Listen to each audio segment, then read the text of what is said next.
Welcome to the official YouTube channel for the Colin Cowherd podcast. Go on, hit the subscribe button. There it is, so you don't miss any of our football content this season. It has been, if I might say, fantastic.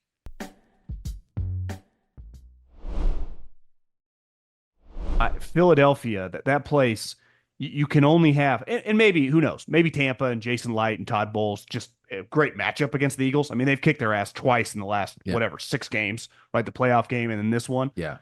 But you don't get too many of those when you come into the season with the pressure, spending all this money. And that thing was on, and it was on. It was 21-0 before you even blinked. So it's Tampa 33, Philadelphia 16. Eagles looked unprepared. I was thinking about this. Time of possession, 36 minutes to 23. I mean, it wasn't close. And Philadelphia is the kind of team, because of their offensive line prowess through the years, they do that to teams where they just play keep away. Jalen Hurts may not get you touchdowns all the time in the red zone, but they dominate time of possession. They usually are that kind of team. Detroit can do that now with their offensive line. For them to get dominated, I was sitting watching that game and I thought, so they're not dominating time possession. They're not tackling well. Hurts is 18 for 30. They were outgained by, I wrote it down here, at one point, 220 yards. I don't know where it finished, but it was close to that. They don't do anything well right now. Saquon Barkley's a great player, and you can't use injuries anymore. Like, there's no question. Philadelphia, the Chargers, they're beat up. I mean, the Rams, they're beat up. It happens. But I can still see things the Rams do or teams that are beat up do, and I'm like, oh, that's good football. I don't know what Philadelphia does well. And again, I thought this,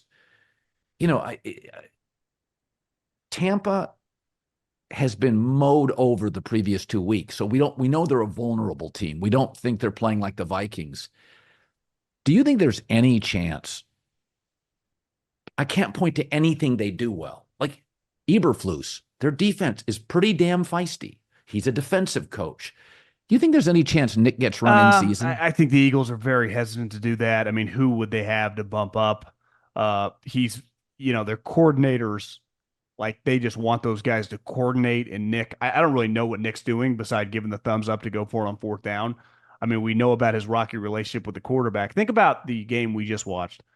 Herbert and Mahomes, who both make an astronomical amount of money, who have injuries all over the place. Mahomes literally takes out his best receiver, probably blows out his knee. Right. Herbert's out back there running for his life. But when you watch him, you go, these are two special players. You watch Jalen, and you watch him when he's off, and you go, it's hard to function. That game wouldn't have been as close as it was, Colin, if Saquon hadn't busted like a 60-yard run that led him to a touchdown. That was looking like, is this thing going to be like 40-10? And Saquon just busted a huge run and they scored a touchdown. But that game wasn't remotely close. And when it's off for Jalen, like you said, injuries, literally the whole league's hurt right now. So it's like you still got Dallas Goedert, Pro Bowler. You still got Pro Bowlers on your offensive line. You got Saquon Barkley. You got more than functional wide receivers with, I don't think Tampa's exactly got Deion Sanders and Darrelle Revis back there right now. And you just watch him. He gets down and you go, I don't see it. I don't see it. Like, I'm watching Purdy today and I'm watching Jalen Hurts and I go, I don't even think it's close. Just a guy that calm, can make throws. And you watch Jalen and he kind of feels like the guy that you saw at Oklahoma that everyone thought, like, is this an NFL quarterback? Now, clearly he's better than that. But once I give him $200 million, the expectations quadruples.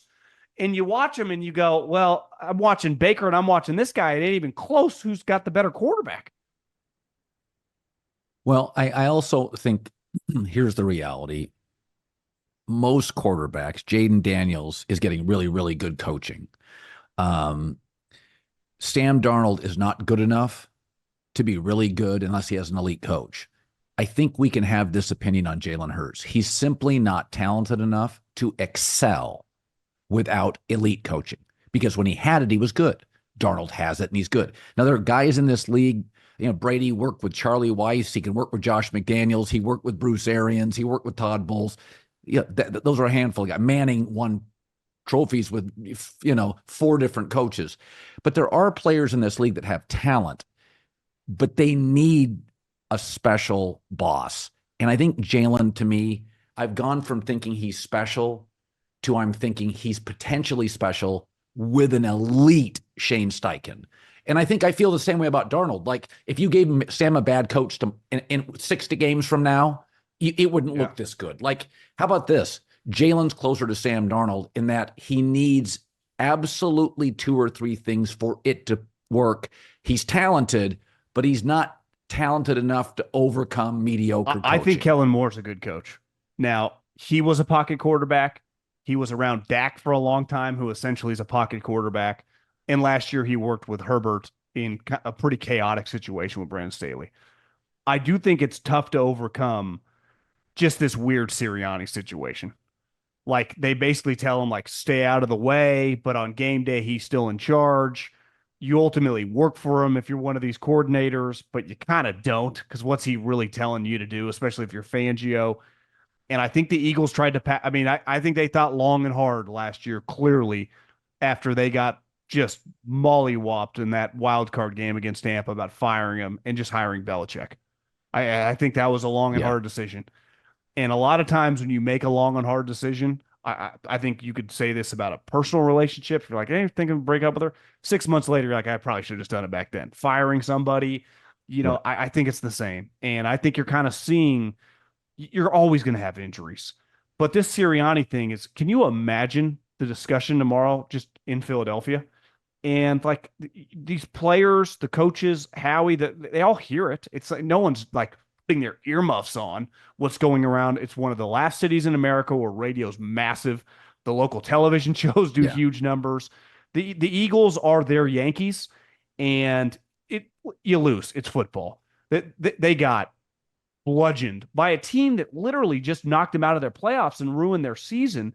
And you might have to see again in the playoffs. And that's just, and I think it gets back to also Sirianni, and the conversation is going to start coming up more as a quarterback good enough. Was that year 2 years ago, perfect situation, perfect boss, perfect coordinator, going to be an outlier year? Cam Newton had one, right? The MVP year. Matt Ryan had one, Kyle Shanahan. It happens to players. Perfect situation, confidence is high, great coordinator, whatever.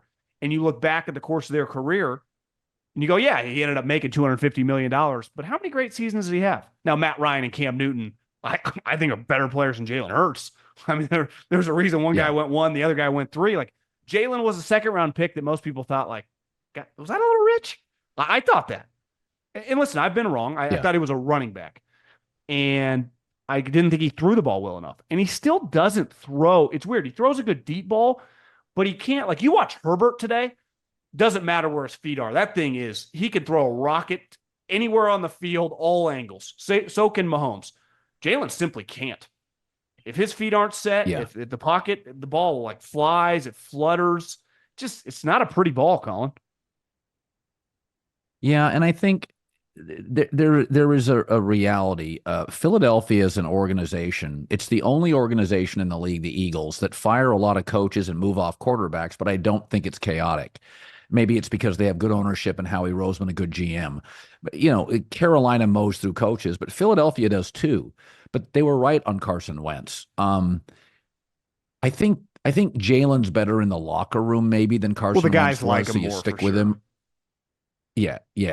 And I think he's a really good kid. But I think we have to be honest about this. Playing quarterback is hard. He's smaller than you'd like. He gets banged up a little more than you'd like. And he's generally had above average players around him. And the Eagles' O-line for most of his career has been top 5 in the league. When AJ and Devontae are healthy, they're outstanding. And their tight ends in Philly they're always good. Now he's got Saquon. So you have a very loud city, good, well-owned, smartly run. I'm going to be less patient. You can't always have, let's be honest. If you get a great coordinator, Steichen was going to get a job. Tom Telesco, when he ran the Chargers, told me, because Herbert had Steichen his first year, he's like, we're not going to be able to keep this guy. This guy's way too good. It's the same with the kid in Houston. Ben Johnson, they thought they lost, but he, exit stage right on the plane, got off it, came back. So the truth is, you can't have a quarterback and pay him a fortune if everything's right. Now, is Josh Allen better with Brady than Dorsey? But he's still wildly productive when he didn't have the right guy. And so you get to a point with Philadelphia's history is, John, they're not patient. You shouldn't have to have a quarterback. It shouldn't have to be perfect for it to be good. Jesus, Rashee Rice out for the Chargers. Their O-line this year is not very good. Last year, they had horrible receivers. Now, not everybody is Mahomes, but my take is with Jalen Hurts, is this a guy where everything has to be right? Because when healthy, it's almost all right. Yeah, I think also while the Eagles run through a lot of people, they had two stalwarts on their team that were the best two players on each side of the ball in Jason Kelsey, who's a first ballot Hall of Famer, and Fletcher Cox, who's probably a Hall of Famer. Those guys were drafted by Andy Reid. I was working for the Eagles when both the guys got there. So it's like you lose those two guys. They both retire this offseason. It kind of all falls on the shoulders now of Jalen, and the Sirianni thing. So it's like I'm for moving on. Like if you're not good enough, you're not good enough. There's a bottom line business. I also think though, the Carson Wentz was right at the tipping point when contracts were big, and now they're like historically massive. It does get a little more difficult with dead cap and signing bonuses, like to just cut it off after a year or two. Like this guy's getting another coach. Like when Sirianni gets Yeah. fired at the end of the year, which I think we'd all bet on right now because this team's not going to go to the Super Bowl. Like Jalen's getting another year, and it'll be very fascinating. Also, like how interested are people to work with him? Because it's kind of complicated, right? He's not just a plug and play Yes. guy. It's not like Lamar's not either, but everyone would have no problem doing that. Jalen's like, well, he's fast, but he's not running by everybody.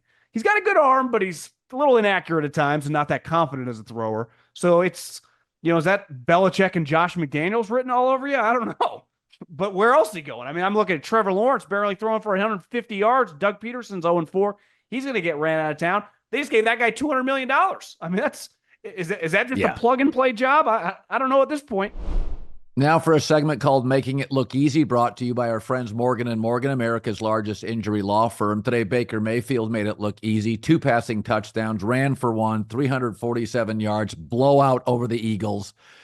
Nick Sirianni's in trouble. Just like Baker made it look easy, Morgan & Morgan makes it look so easy to submit a claim. Over 100 offices nationwide, more than 800 lawyers, and with over $15 billion recovered from hundreds of thousands of clients. Morgan & Morgan has a proven track record of fighting to get you full and fair compensation. Morgan & Morgan, fighting for the people, 35 years of it. If you're ever injured, go to forthepeople.com/Colin or dial pound 529. Check out America's largest injury law firm. Winning in the NFL is hard. Hiring Morgan & Morgan, easy. Let me ask you, Albert Breer told me Friday, keep your eye on Jacksonville with Belichick. So if you were Belichick and you could have Trevor Lawrence and a very rich owner, or Jalen Hurts, a loud city, an aggressive media, because I mean, Jacksonville's like a small college town. I mean, the media is pretty toothless. You get Trevor Lawrence, his contract's not outrageous, right? Yet. I mean, it's big, but it's not outrageous. The ceiling's low. There's not a ton of pressure. I mean, let's be honest. Jacksonville, they're occasionally interesting, but it's a mess. Zero. Yeah. Or massive pressure, a smaller quarterback, turnover prone, probably not as gifted Jalen Hurts. Your Belichick, both offer. I choose the Eagles in a heartbeat. Like I'm used to that. If I'm Belichick, I was in Boston for 25 years. I can handle the bullets flying at me. I go to an organization that has proven they know what they're doing. The thing with Jacksonville, okay, in a year we'll move off Jalen. They still have a lot of other impact high end. They had a left tackle. They got multiple wide receivers. They got Saquon under contract. They got young players on defense that I like, that I could use easily. You look at Jacksonville, everyone goes there and loses. Everybody. Every single person. And the cons, everyone seems to like them in the media. I don't know them personally, but everyone goes there and fails hard. And like sometimes we have to admit, like Trevor Lawrence got more than Jalen Hurts. I mean, they gave him $200 million guaranteed. And that contract, like Jalen's is starting to kick in. Like this thing kicks in like after this year, right? If you're Trevor Lawrence, he just might not be very good, Colin. I mean, it just might be that simple. We've seen infinitely more out of Jalen Hurts than we have at Trevor Lawrence at this time. I would choose Philadelphia in a heartbeat because, one, the owner has a history of like, I'll do whatever it takes. I mean, what do you need? coordinators help. What, You want right. me to Well, rip it's down a nice. building, build It's you a new nice. one for a facility for the players. He'll do anything. Where it's like, I also think if you're Bill, you kind of like the bright lights. You're Bill freaking Yeah. Belichick, like Vince Lombardi. This go to Jacksonville. Like I'm not saying he would choose that, but I would hope if it came down to those two, he would choose Philadelphia.